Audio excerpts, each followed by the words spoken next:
L'extension suivante que j'aimerais vous présenter est une que j'utilise beaucoup. KaiCafe. Cette extension personnalise principalement la disposition du clavier, ainsi que les fonctions, les couleurs, les effets, etc. Cliquez dessus et vous pourrez d'abord choisir une disposition de clavier. KaiCafe propose 3 dispositions différentes pour chaque langue. Si ces 3 préréglages ne vous conviennent pas, cliquez sur « Ajouter » pour créer un clavier qui vous convient.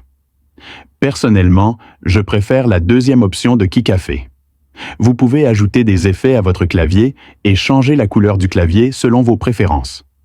Vous remarquerez que mon clavier propose ces effets lors de la saisie, n'est-ce pas? Outre l'anglais, le pinyin et l'écriture manuscrite proposent également ces effets. Cliquez sur l'interface et vous verrez des claviers de différentes couleurs, ce qui est responsable de l'aspect chromatique.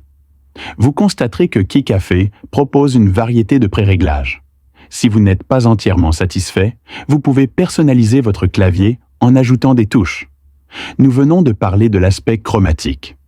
Voyons maintenant la couleur et les effets. Le premier effet de couleur du clavier se produit lorsque vous appuyez sur une touche. La zone qui l'entoure devient similaire à l'écran, comme je viens de l'expliquer.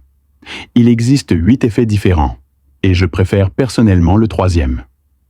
De même, vous pouvez choisir la couleur de votre choix, qu'il s'agisse d'un préréglage ou de vos propres effets préférés. Le premier effet que nous avons vu est utilisé autour des touches.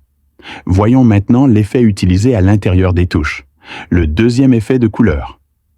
Il existe 6 effets différents, et vous ne pouvez pas ajouter de personnalisation. Vous pouvez uniquement utiliser les options préréglées. Le voyez-vous? Ces touches ont-elles cet effet à l'intérieur? Ont-elles des effets différents? Le 3e effet est le mouvement des touches, et il en comporte 5.